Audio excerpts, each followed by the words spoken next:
शैतान। अगली सुबह एक नई सुबह थी जिसमें बस प्यार था। पाखी की आंखें खुली तो उसने खुद को अमिताश की बाहों में पाया। वो लगभग अमिताश के ऊपर लेटी हुई थी, लेकिन अमिताश फिर भी सुकून से सोया था, क्योंकि उसका सुकून उसकी पाखी उसके साथ थी। पाखी ने अपनी नजरें उठाकर अमिताश को देखा जो सो रहा था। उसने अपना हाथ आगे बढ़ाया और उसके गालों पर हल्के से रख दिया। वो उसे बिल्कुल भी जगाना नहीं चाहती थी। फिर उसने खुद को थोड़ा ऊपर किया और अमिताश के माथे पर अपने होठों को रखकर धीरे से चूम लिया। फिर पाखी ने हौले से उसकी बंद आंखें बारी बारी से चूम ली। अब अमिताश का खुद पर से कंट्रोल छूट रहा था। वो देखना चाहता था कि पाखी क्या करती है, इसीलिए वो सोने का नाटक कर रहा था, जबकि उसकी नींद पहले ही खुल गई थी। लेकिन पाखी अमिताश की हरकतों से अनजान थी। फिर जब पाखी अमिताश के ऊपर से हटने को हुई तो अचानक ही अमिताश पलट गया। अब अमिताश पाखी के ऊपर था और पाखी तो अभी अभी किए उसके मूव से हैरान थी। वो अपनी बड़ी बड़ी आंखों से अमिताश को देखने लगी। पाखी ने कुछ बोलने के लिए अपना मुंह खोला, लेकिन अमिताश ने उसे बोलने का मौका तक नहीं दिया। अमिताश ने अपने होठों से पाखी के होठों को लॉक कर दिया और प्यार से सॉफ्टली उसे किस करने लगा। आज अमिताश हमेशा की तरह पैशनेट नहीं था। आज वो बहुत ही सॉफ्टली पाखी को किस कर रहा था। दोनों की आंखें बंद थी और दोनों ही एक दूसरे को महसूस कर रहे थे। अमिताश के हाथ पाखी की पूरी बॉडी पर मूव हो रहे थे। उसके उस सॉफ्ट टच से पाखी को अंदर तक सिरहन हो रही थी। पाखी ने खुद को अमिताश की बाहों में एकदम ढीला छोड़ रखा था और अमिताश ने उसे अपने बेहद करीब कर रखा था। पाखी की सांसें उखड़ने लगी थी, लेकिन अमिताश उसे छोड़ने के मूड में ही नहीं था। जब उसे लगा कि पाखी सांस नहीं ले पा रही है तो उसने उसे रिलीज किया और उसके गालों से होते हुए उसके गले पर किस करने लगा। अमिताश ने पाखी की गर्दन पर डीप किस किया और अपने दांतों से काट लिया।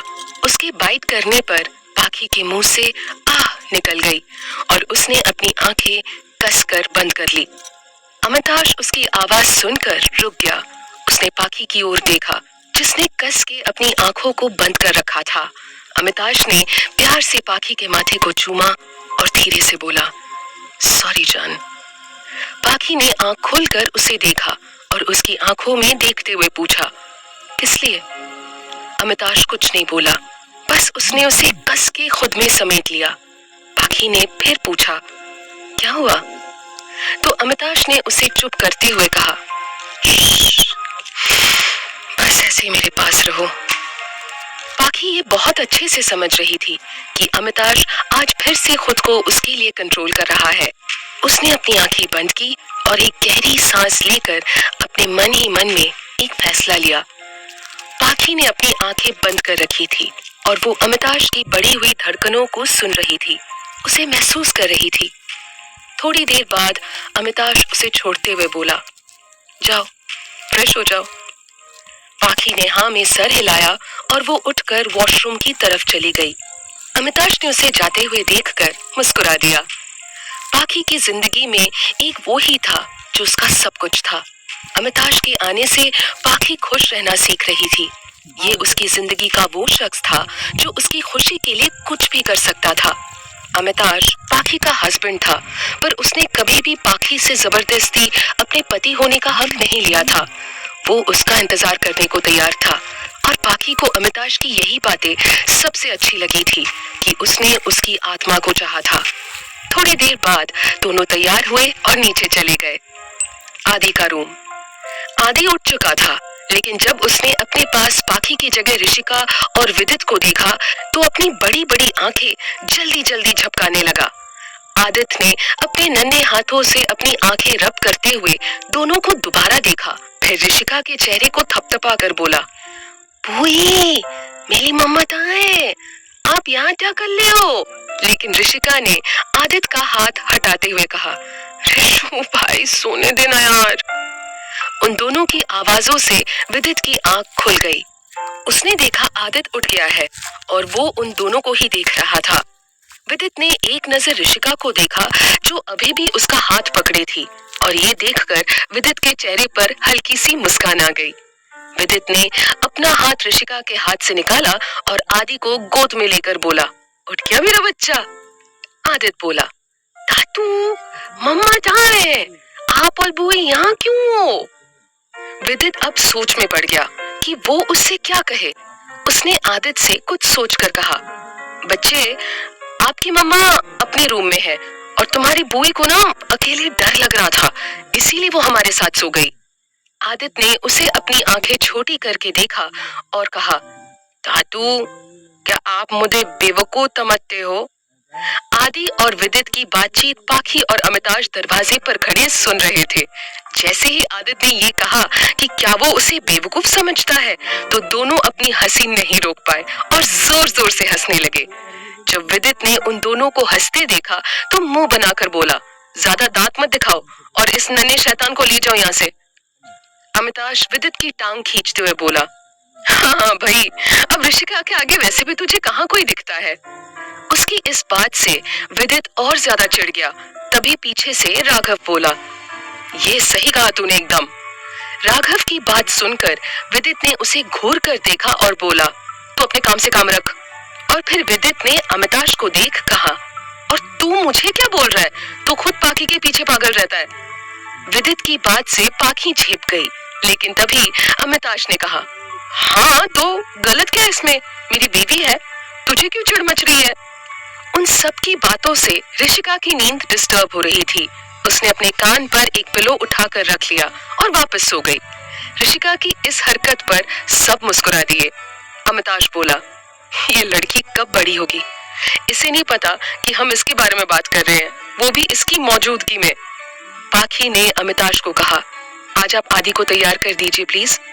अमिताभ ने उसे देख कहा, ओके, जो हुक्म। उसकी इस अदा पर पाखी मुस्कुरा दी तो राघव बोला, वैसे सब पर अपना हुक्म बजाने वाला अपनी बीवी का हुक्म मानते हुए बड़ा अच्छा लग रहा है। अमिताभ ने हंसकर कहा, जिस दिन तू प्यार में पड़ेगा उस दिन बात करेंगे हम। और ये बोलकर अमिताभ ने उसे आंख मारी और आदित्य को लेकर अपने रूम में चला गया। पाखी ने राघव को देखा और बोली, राघव भाई, मुझे आपकी हेल्प चाहिए थी। राघव ने उसे देखा और बोला, बोलो पाखी, क्या हुआ? कोई प्रॉब्लम है? पाखी बोली, सब ठीक है, वो एक्चुअली। पाखी बोल नहीं पा रही थी तो राघव बोला, मैं तुम्हारे बड़े भाई जैसा हूँ, तुम बेझिझक मुझसे कुछ भी कह सकती हो। पाखी ने उसे देखा और फिर हकलाते हुए बोली, वो मुझे ना मिस्टर राठौड़ के लिए एक सरप्राइज प्लान करना था, तो उसी के लिए आपकी हेल्प चाहिए थी। राघव ने मुस्कुराकर पाखी के सिर पर हाथ रखा और बोला, सब हो जाएगा, डोंट वरी।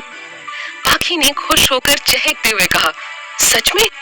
तो राघव भी मुस्कुराकर बोला, सच में। पाखी खुशी से उसके गले लग गई और जल्दी जल्दी बोली, thank you thank you thank you thank you so so so much.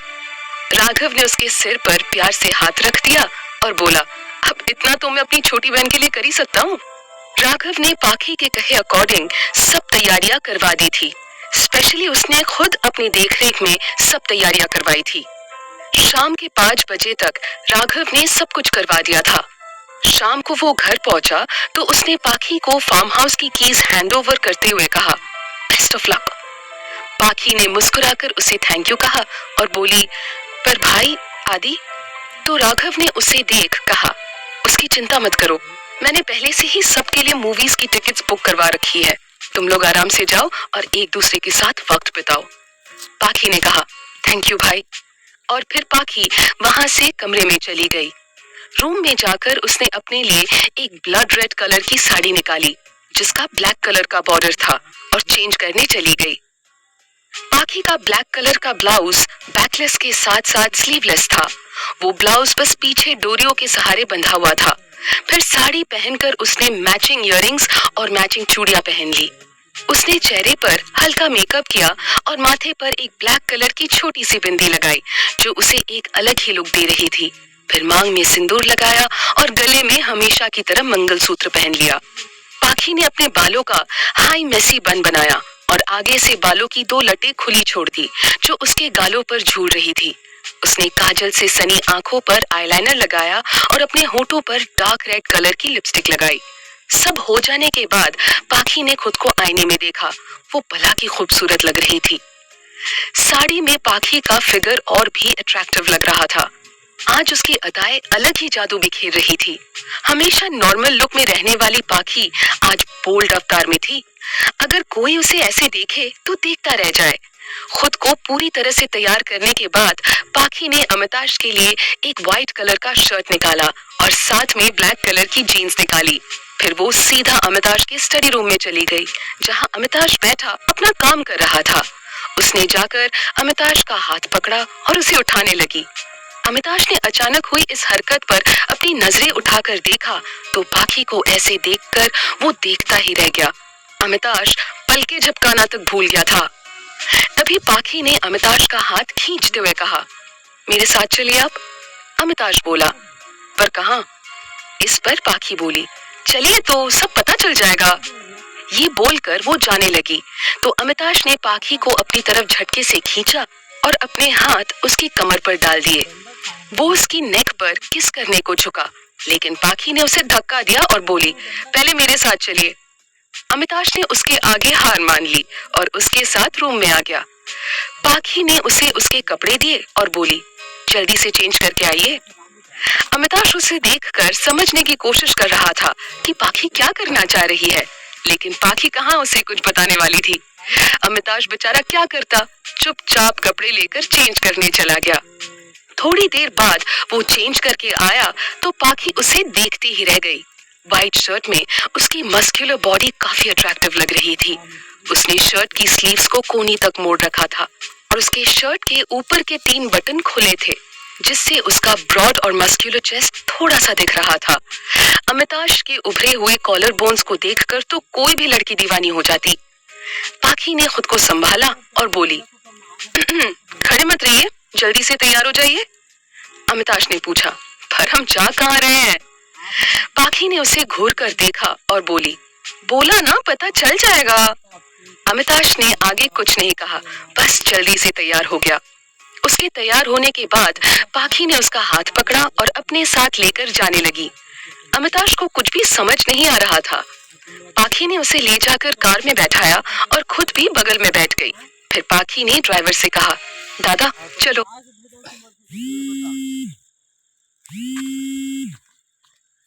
Farm house लगभग 45 मिनट की दूरी पर था, लेकिन पाखी ने जल्दी करो जल्दी चलो बोलकर 30 मिनट में ही रास्ता तय करवा लिया। अमिताश तो बस उसके बदले बिहेवियर को देख रहा था और उसे अब्सॉर्ब कर रहा था, लेकिन पूरे रास्ते दोनों में किसी ने कोई बात नहीं की। 30 मिनट बाद वो फार्म हाउस पहुंच गए। फिर पाखी ने ड्राइवर को जाने के लिए कहा तो वो चला गया। अमिताश अभी भी पाखी को सवालिया नजरों से देख रहा था, लेकिन पाखी ने उसे नजरअंदाज कर दिया और उसका हाथ पकड़कर उसे फार्म हाउस के अंदर ले जाने लगी। पाखी ने दरवाजा खोला तो वहां बहुत अंधेरा था। उसने अमिताश का हाथ पकड़ा और दरवाजे के अंदर ले जाकर उससे दूर हो गई।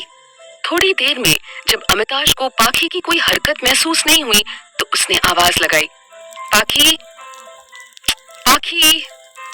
लेकिन कोई रिस्पांस ना मिलने पर वो स्विच बोर्ड की तरफ बढ़ा और लाइट्स ऑन कर दी। लाइट्स ऑन करते ही पूरे घर का नजारा देख वो शॉक्ड था।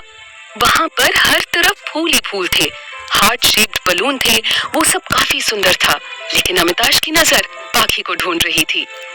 अमिताश पाखी को आवाज लगाता हुआ रूम की तरफ बढ़ गया। उसने रूम का दरवाजा खोला तो अंदर का नजारा देखकर शॉक्ड रह गया।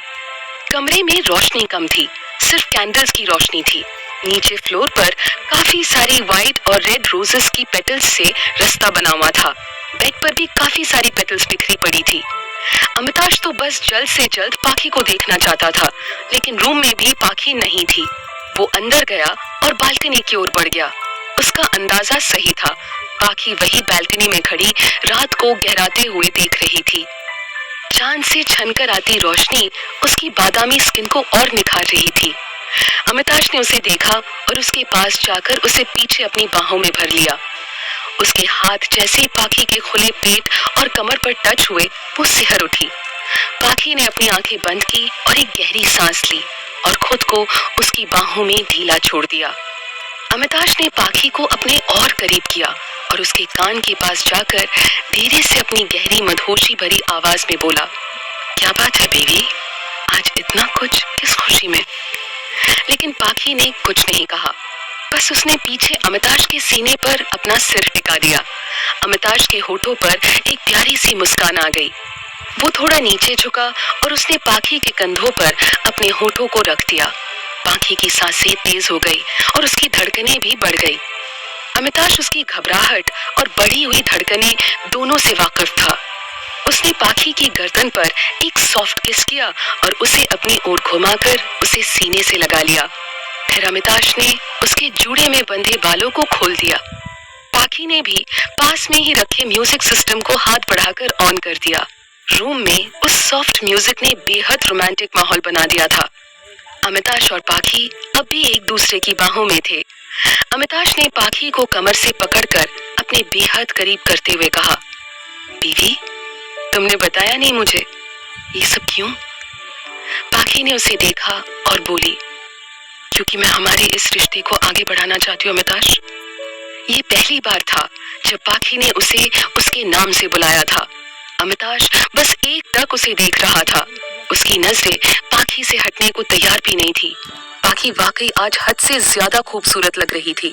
शायद ये आज उस पर अमिताश के प्यार का रंग चढ़ा था। पाखी ने अमिताश को देखा और उसके माथे से अपना माथा लगाते हुए बोली, मैं अपनी अब तक की हर गलती के लिए माफी मांगती हूँ। हमेशा मेरी वजह से आप तकलीफ में ही रहे। प्लीज मुझे माफ कर दे अमिताश, प्लीज।